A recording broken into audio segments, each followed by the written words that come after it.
Facelifts, they're a natural part of any car's life cycle, and most of the time you know what to expect. But not this one. This is no ordinary facelift, because this is no ordinary car.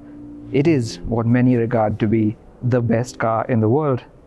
This is the 2026 Mercedes Benz S-Class. Mercedes says this is the most comprehensive update they've ever done to a model in the brand's 140-year history, with 50% of the components either new or revised. And while it might not look that way at first glance, once you start poring over the exquisite details, you start to realize how much they've actually done. We start at the front, where things have changed quite a bit. Now, this is an S-Class, so of course they can't mess with the formula too much, but they found new and interesting ways to incorporate some of their newer design themes to the front of this car. And let's start with this grille. This, first of all, is the AMG line version, and while it is a little bit more aggressive, the elegance is still all there. It starts with the grille that is now 20% larger than before. It's grown both in width and in height, and as you can see, it's got subtle illumination integrated into it. What I like is the subtlety of it all. It's not shouting or in your face, it's actually hidden inside the chrome of the grille, and it just illuminates it ever so gently. There are also tiny little chromed over stars between the slats that give it the Mercedes look, but also maintaining the traditional S-Class horizontal slat look. And as you'll see, again, very subtly done, the Mercedes three-pointed star is also illuminated now. So yeah, a little bit showier than before, but still very, very elegant. The biggest news though, I think, is these headlights. As you can see, a bit like the E-Class, they've grown in height, they feel a bit more organic now, and yes, they've got the new three-pointed star motif in there. I think it's quite well executed. What do you think? Let me know down in the comments. But it's more than just a visual change, it's far more technical than that. These are the latest generation of Mercedes digital light. They use micro LEDs, and they are 40% brighter and can throw the beam a lot further, and of course, if you're into it, project some cool things onto the road in front of you. There are also new wheel designs, and while the multi-spoke units on this car aren't new, Mercedes also showed us an aggressive new AMG wheel, as well as new intricate 50-spoke wheels that use a new high-pressure casting technique to produce. And how about this manufacturer black sparkling paint, which uses actual glass flakes for that glistening effect? Now, it's here on the side where things haven't changed all that much, and yeah, in profile it does look very much the same. This is the long wheelbase S-Class, the V series, and yes, the silhouette remains largely the same with this lovely brushed silver treatment on the windows and the classic 3-box sedan silhouette. But look a little bit closer and you'll notice a very new detail, and that's the cameras. There are 2 cameras in the wing mirror this time now, and an additional camera down there on the flank. Now that's not just to increase the reach and the view and the scope of the 360-degree cameras, but also to improve the ADAS, which has taken another leap up with the new S-Class. While regular ADAS features are standard in Europe, the upgraded version called MB Drive Assist Pro is essentially a full point-to-point self-driving system. There are a total of 10 external cameras, 5 radar sensors, and 12 ultrasonic sensors that make this all possible. It's only available in China at launch, with the US earmarked for later, and as for India, well, it's highly unlikely. Now, over at the rear, you'll notice that the chrome treatment has been toned down a little bit. It's a much thinner strip of chrome around the back, but yeah, the big news is the new LED treatment for the tail lamps. This being the S-Class, there are 3 of those 3-pointed stars in each tail lamp, whereas the E-Class had 2, but now advancing things with the S-Class, it's a much neater treatment with much slimmer lighting elements. I think it works well, and it gives the S-Class its own signature going down the road. Before we step into the lavish interior, a quick word on the engines, which have all been given an update. Now under the hood there are a combination of different engines, but they're largely the same as before, but all updated to meet Euro 7 norms, and they all have little Evo word at the end of their code. Now this is the S500, which is the most powerful 6-cylinder petrol, and it makes upwards of 400 horsepower. Would you believe that, from a 3-liter straight 6? Globally they also have a strong plug-in hybrid, which is one option, and the V8 is back. It's been given big updates, and in the most powerful version it gets as much as 612 horsepower. Now called the M177 Evo, the V8 has moved to a flat plane crank design with upgrades and revisions to pretty much all the components. It produces 537 horsepower and 750 Newton meters in standard S580 guise. We even got a quick chauffeur-driven ride in a camouflage prototype and can confirm that it sounds amazing. I can't even imagine what the AMG versions will sound like.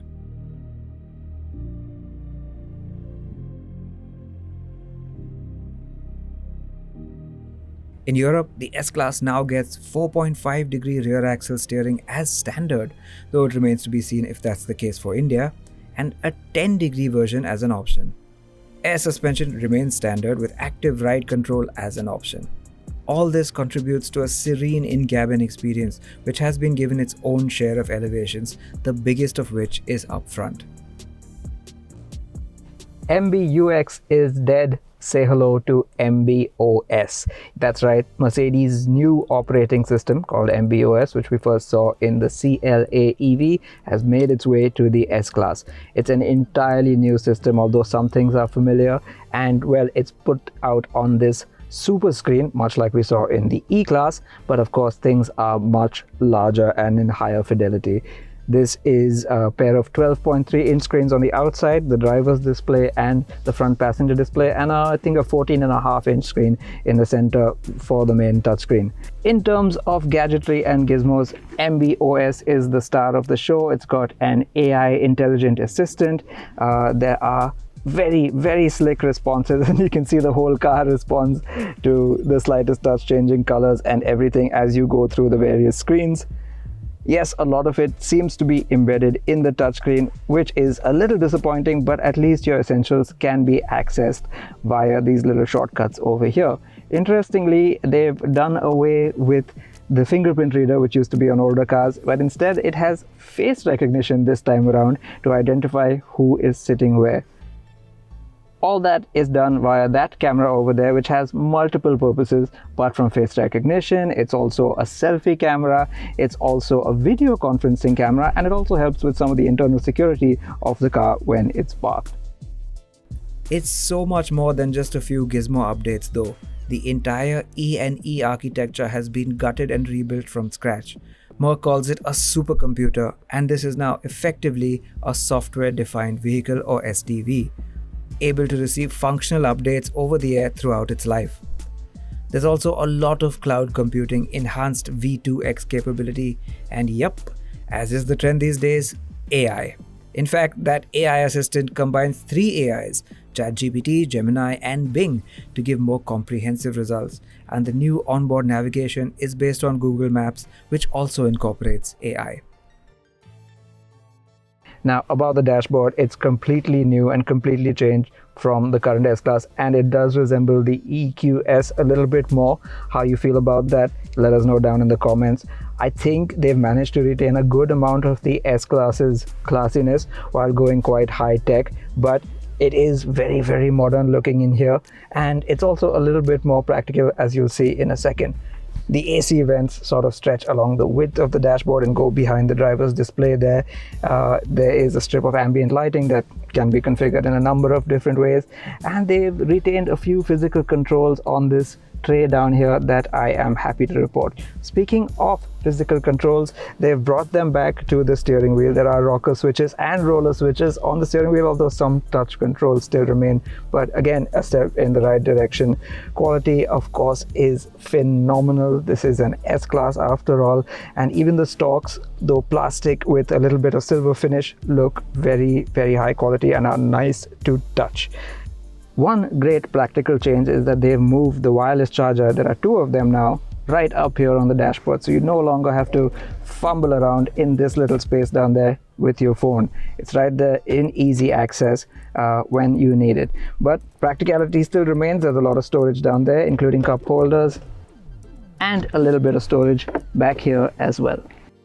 In another Mercedes Benz first, the front seat belts are heated, which apart from adding comfort in cold climates, also means you don't have to wear bulky jackets while driving, improving the effectiveness of those seat belts in a crash.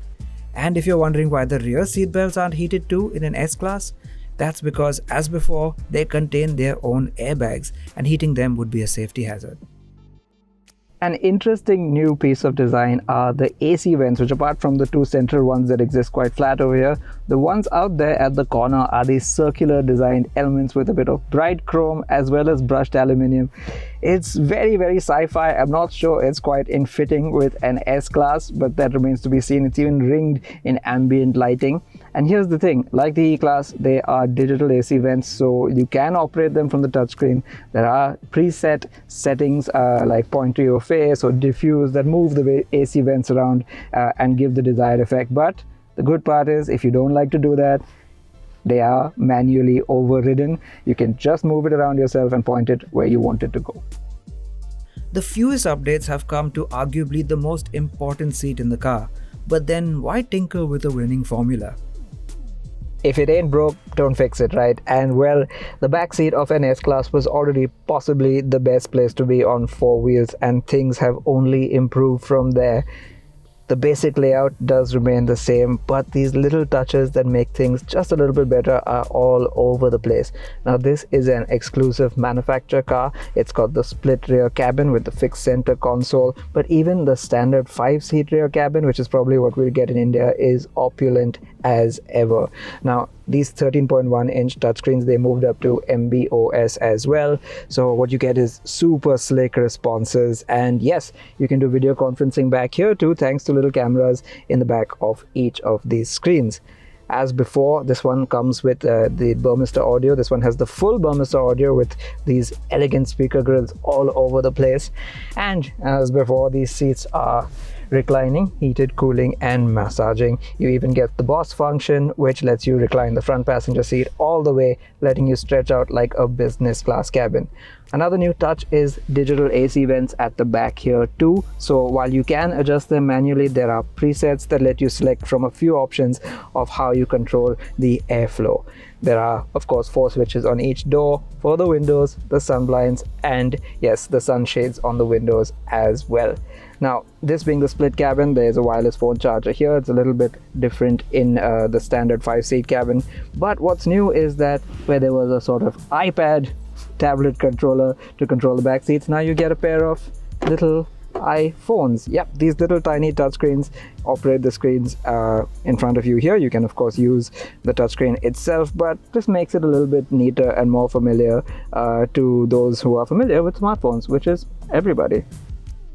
As before, the split rear cabin also gets you fold-out tables, and they've doubled down on the manufacturer personalization catalog with over 150 exterior and 400 interior color options. There's subtler stuff too, like the active ambient lighting strips on the door sills that have become thinner and are now underlined by chrome strips. So the changes may sound like they're few, but they're subtle and they really improve the user experience back here.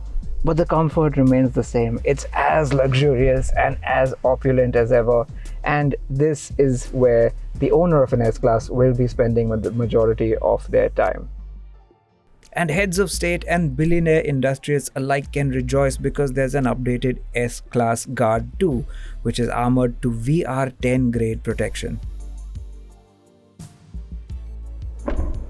So how do you improve on what is the best car in the world? Well, the answer appears to be tech, and more tech. The S-Class was already what we consider to be the pinnacle of luxury, but what they've done now is pushed it far further into the future. If you're wondering, this car will come to India not very soon, unfortunately. It's probably early 2027, but they're trying to bring it in at the end of 2026. Let's wait and see. But this is truly a big step up from the S-Class that we know and love, and that was hard to do. So you have to commend Mercedes-Benz for doing that. Let us know down in the comments what you think of the new S-Class, and are you excited to see it on Indian roads?